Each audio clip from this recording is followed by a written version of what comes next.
Range: Why Generalists Triumph in a Specialized World by David Epstein. Picture two kids. You've probably heard both their stories, but maybe you've never thought about them together. First up, a tiny prodigy. At 6 months old, this baby could balance perfectly on his dad's palm. By 10 months, he was swinging a golf club. His father, a former Green Beret, knew this kid was special. He customized a golf club for those little hands and drew diagrams to teach him the perfect grip. Fast forward to age 2, and there he is on national TV, hitting golf balls while Bob Hope watches in disbelief. At 3, he's practicing sand trap shots. By 4, his dad drops him off at golf courses for 8-hour stretches. He'd come home with cash won from betting against grown men. At 8, he finally beats his father. This was textbook deliberate practice, a laser-focused path to greatness, planned from day one. You know this story. That's Tiger Woods. Now, the second kid. Totally different vibe. His mom was a tennis coach, but she never pushed coaching on him. He'd play squash with his dad on Sundays. And everything else? Skiing, wrestling, swimming, skateboarding, basketball, handball, badminton. If it involved movement or a ball, he was game. His parents weren't building a champion. Honestly, they were kind of the opposite, gently steering him away from getting too serious about any one thing. When tennis instructors wanted to bump him up to train with older kids, he actually asked to stay with his friends so they could goof around and talk about music and wrestling after practice. By the time he committed to tennis, other kids had been working with strength coaches and sports psychologists for years. They had a massive head start. That kid was Roger Federer. For decades, we've worshipped the Tiger Woods blueprint. The message has been hammered into us. Pick early, specialize hard, log those 10,000 hours of deliberate practice. It's neat, tidy, and reassuring. But what if it's wrong? What if, for most of us and most fields, the path to excellence looks less like Tiger's straight highway and more like Roger's scenic route with lots of interesting detours? That's the mind-bending question at the heart of David Epstein's brilliant book, Range. Epstein, an investigative reporter, takes apart one of our culture's most sacred beliefs, that early specialization is the only path to success. He shows us that in our increasingly complex world, it's actually the generalists, the curious wanderers, the late bloomers, the career changers, who are positioned to thrive. So if you've ever felt behind, like you're interested in too many things, or that your path looks messy compared to everyone else's, pay attention. Because what you've been told is your weakness might actually be your superpower. The Tiger Woods story and the tale of the Polgar sisters, 3 Hungarian girls whose father homeschooled them with one obsessive goal, chess grandmaster, have become legendary. And wow, did it work! Susan became the first woman to qualify for the Men's World Championship. Judith became the youngest grandmaster ever, male or female, at just 15. These stories are intoxicating because they promise a simple recipe. Pick your thing, start young, practice obsessively. Chess and golf seem like perfect blueprints for any field that matters. But Epstein asks the killer question: how much of the real world actually works like chess or golf? Think about it. Chess and golf exist in what scientists call kind learning environments. The rules stay the same. The boundaries are crystal clear. Every move or swing gives you instant, accurate feedback. Did the ball land where you aimed? Did you lose the piece?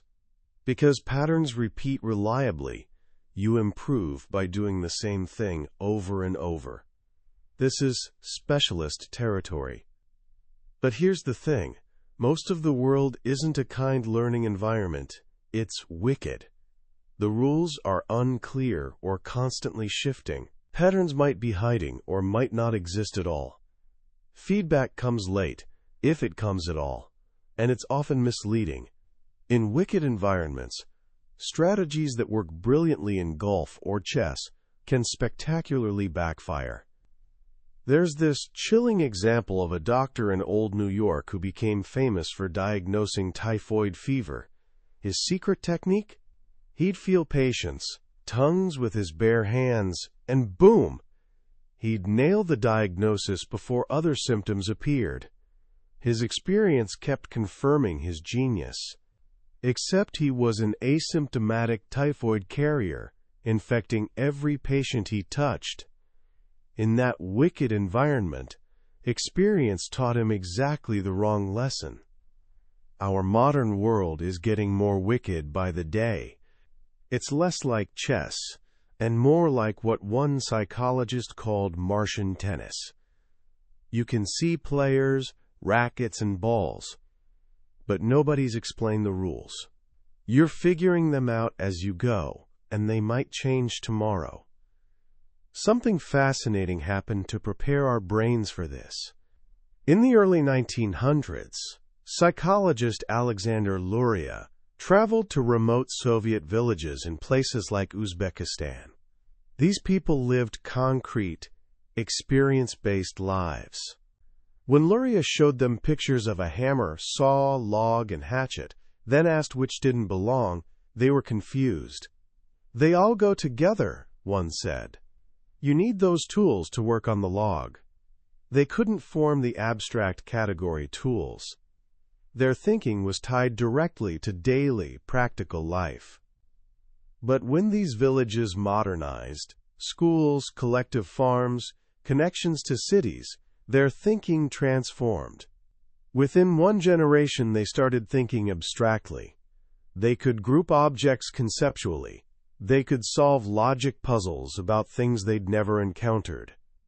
Researcher James Flynn discovered this happening globally. It's called the Flynn effect. IQ scores have climbed steadily for a century, about 3 points per decade. But here's what's wild. The gains aren't in school subjects like vocabulary or math. The massive jumps are in abstract conceptual thinking, the ability to spot patterns in relationships nobody explicitly taught you. As Flynn puts it, we've learned to see the world through scientific spectacles. We don't just rely on direct experience anymore. We use abstract models and frameworks to make sense of reality. This is the defining skill of the modern mind, connecting disparate ideas and applying knowledge to brand new situations. This is range in action. Yet our education system and success culture often push the opposite direction. We're encouraged to become like those pre-modern villagers, masters of our tiny concrete world, but lost when something new appears. We're told to specialize, dig our trench deeper and deeper, rarely glancing at the next trench, even when the solution to our problem is sitting right there. So if the modern world demands range, how do we actually learn in a way that builds it? The answer is frustratingly counterintuitive. The most effective learning is slow, messy, and feels inefficient. Psychologists call it desirable difficulties. Imagine learning vocabulary words. One approach. Read a word and its definition, then move on. That's blocked practice. It feels smooth and productive. Progress is visible. Another way. See only the definition and struggle to generate the word yourself, even if you're wrong, before seeing the answer. This is the generation effect. It's awkward and slow. You'll mess up constantly. But weeks later, you'll remember the words you struggled with way better than the ones that came easily. Same with interleaving. Instead of practicing one skill repeatedly before moving to the next, like hitting 100 forehands, then 100 backhands, you mix them up. Forehand, backhand, volley, repeat. It feels chaotic. Your practice performance will look worse. But on game day, Your brain has learned not just how to execute each skill, but when to use it. You learn to recognize the deep structure of problems, not just surface procedures. In one incredible study at the Air Force Academy, students who had calculus professors that made them struggle, professors they rated poorly, actually performed much better in later engineering courses. The good teachers who made learning feel easy and help students ace that one class were actually harming long-term development. Students learned procedures but never learned how to think. Easy, fast learning is like writing in sand. It's visible for a moment, then gone. Slow, effortful learning is carving in stone. It takes way more work, but it lasts. The struggle isn't a sign you're failing to learn. The struggle is the sign that you are learning. This brings us to maybe the most personal part, finding your own path. We're told to have a life plan, one unwavering goal, but the lives of history's most impactful people tell a different story. Take Vincent van Gogh. Today, he's a legend, but his life was a parade of spectacular failures. He tried being an art dealer, teacher, bookseller, and pastor. Failed at all of them. At 27, broke and directionless, he finally returned to drawing, a childhood hobby he'd abandoned because he was terrible at it. People told him he was no artist and he'd started too late. He bounced between artistic styles. One week, realistic figures obsessed him. Next week, only landscapes mattered. One year, he declared true art was only black and gray. The next, he exploded into vibrant color. Constant experimentation. Constant failure. Only in his last few years did all those failures and experiments synthesize into the revolutionary style that changed art forever. If he died at 34 instead of 37, he'd be a footnote. His late start and wandering path weren't obstacles. They were the source of his genius. Van Gogh's journey exemplifies what economists call the search for match quality, how well your work fits who you actually are. Turns out, we're terrible at predicting this up front. One study compared English and Scottish university systems. English students specialized early, before college. Scottish students sampled various subjects for 2 years. The result? English graduates, who specialized early, were far more likely to completely switch careers after starting work. Less time to explore meant more mistakes choosing their path. The Scots, who started behind, ended up with better match quality and quickly caught up in earnings. The most important learning wasn't about subject matter. It was about themselves. This challenges our modern obsession with grit. Angela Duckworth's research on grit, passion, and perseverance is genuinely important. Sticking with difficult things is hugely valuable. But Epstein makes a crucial distinction. Sometimes quitting isn't weakness, it's growth. It's the courage to admit bad fit and change course. Look at West Point. Getting through the brutal first summer beast barracks takes incredible grit. Yet the Army has a puzzling problem. About half of West Point graduates leave the military as soon as their 5-year commitment ends. These are some of the grittiest people on earth. Did they suddenly lose perseverance? No.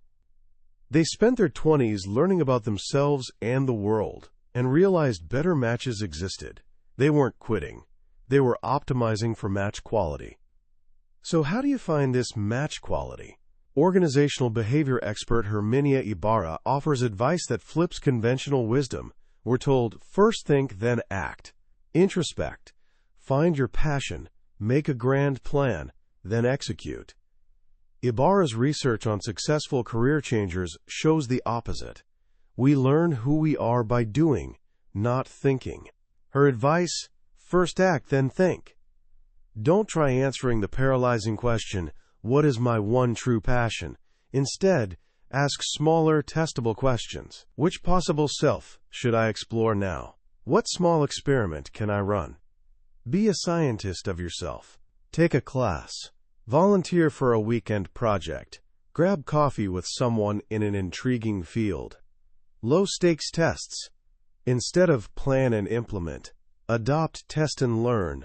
Like Van Gogh, you discover who you are in practice, not theory. This is the power of short-term planning. It's what successful people actually do. Phil Knight, Nike's co-founder, didn't envision a global empire. He just wanted to stay involved in sports after realizing he wasn't good enough to go pro. He took one small step, then another, learning and pivoting along the way. He wasn't working backward from a goal. He was working forward from promising situations. Once you embrace range and experimentation, you notice a hidden power everywhere, the outsider advantage. When problems are truly difficult and novel, an expert's deep knowledge can become tunnel vision. They're stuck in familiar patterns. But an outsider, a generalist, sees the problem with fresh eyes. This is the entire premise behind Innocentive, spun out of pharmaceutical giant Eli Lilly. They posed brutally difficult scientific problems that stumped their world-class specialists, offering cash rewards to anyone who can solve them. The results are stunning. Solutions repeatedly come from people in completely different fields. One memorable story involves the 1989 Exxon Valdez oil spill. For years, pumping thick, cold, sludgy oil from recovery barges stumped oil industry experts. The problem got posted on Innocentive. The winning solution came from chemist John Davis. But he didn't use chemistry. He remembered briefly helping a friend years earlier with construction. He'd seen a concrete vibrator, a metal rod that shakes concrete to prevent hardening. Eureka moment. He realized attaching concrete vibrators to oil barge sides would liquefy the sludge, just like concrete. Cheap, simple, brilliant. It came from connecting two totally unrelated domains. Experts were stuck in their box. Davis wasn't even in the same building. This outsider advantage isn't just for big problems, it's a creative philosophy. Gunpei Yokoi, legendary designer behind Nintendo's Game Boy, wasn't a cutting-edge engineer. He called himself a tinkerer, hired only because Nintendo couldn't attract top graduates. His philosophy: lateral thinking with withered technology. He took old, cheap, well-understood technology everyone else abandoned and found new, playful uses for it. When the Game Boy launched in 1989, it was technologically pathetic. Competitors had color screens and faster processors. Game Boy had a tiny, blurry green and gray screen. But it was cheap, nearly indestructible, and the battery lasted days. It crushed the competition, selling over 118 million units. Yokoi wasn't trying to be the best. He was trying to be different. He stepped away from the specialization arms race and created a new category. The stories of John Davis and Gunpei Yokoi teach powerful lessons about problem solving. But there's a darker side to specialization, a danger that emerges when we get too attached to our tools. Psychologist Carl Weick studied wilderness firefighters, elite crews like smoke jumpers. He noticed a strange, tragic pattern in fires where crews were overrun. Often, firefighters who died were found still clutching heavy tools, chainsaws, axes, shovels. Their crew bosses screamed to drop tools and run, but many couldn't. One survivor of the deadly 1994 Storm King mountain fire recalled running for his life, then irrationally stopping to find a safe place for his chainsaw so it wouldn't burn.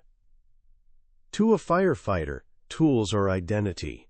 Dropping them is like admitting you're no longer a firefighter, an existential crisis. Under immense pressure, Weick found, Experienced professionals don't rise to the occasion. They regress to overlearned behaviors. They cling to familiar tools, even when those tools are literally weighing them down. This is exactly what happened in the tragic 1986 Challenger disaster. The night before launch, engineers from contractor Morton Thiokol warned that cold temperatures could cause O-ring failures in rocket boosters, but they couldn't prove it with hard quantitative data. Engineer Roger Federer testified later, "I was asked to quantify my concerns, and I said I couldn't, but I did say I knew that it was away from goodness." NASA's culture was built on a powerful motto: "In God we trust, all others bring data," an immensely successful tool that guided decades of triumphs. But on that cold January night, it became a trap. Faced with novel uncertainty, managers couldn't accept non-quantitative arguments. It didn't fit their process. So they stuck with their familiar tool, demanding data. And when none appeared, they made the fatal launch decision. They failed to drop their tools. The lesson: even our best tools can fail when we're outside our experience bounds. True mastery requires not just using tools but wisdom to know when to drop them. So where does this leave us? In a world that prizes specialists, how do we cultivate range? It requires conscious effort from individuals and organizations. It starts with protecting time for what Nobel Prize-winning geneticist Oliver Smithies called his Saturday morning experiments. Smithies did his most creative work on Saturdays, when nobody was around and he felt free to be not completely rational. On a Saturday, he remembered watching his mother starch his father's shirt collars as a boy. That memory from a completely different domain led him to invent gel electrophoresis, a technique that revolutionized biology. It means being a deliberate amateur, like physicist André Geim, who won an IG Nobel Prize for levitating a frog and a Nobel Prize for discovering graphene by messing with Scotch tape. He said, "I don't dig deep. I graze shallow. I am not interested in doing research, only search." For leaders, it means creating culture that balances efficiency with exploration, like Girl Scouts CEO Frances Hesselbein with her circular management model. Understanding the best ideas don't always flow up rigid chains of command. It means building in incongruence, healthy tension between official process and informal culture that encourages dissent and boundary crossing. It means defending the interface between specialties. Scientist Arturo Casadevall warns we're creating, quote, "parallel trenches, where everyone digs deeper, but nobody looks at the next trench." But the greatest breakthroughs happen at those interfaces, when unusual combinations of knowledge come together. The work building those bridges is often ignored initially, but it's the work that changes the world. Range's powerful message is that our obsession with early specialization is a giant cultural misunderstanding. It works in a few narrow domains, but for the rest of us, living in a wicked, unpredictable world, the journey is the destination. The detours, experiments, failures, they aren't wasted time. They're what build your range. They're the source of your unique power. Wrapping up our journey through David Epstein's range, I keep thinking about the pressure we put on young people to have everything figured out. We ask 17-year-olds, "What do you want to be when you grow up?"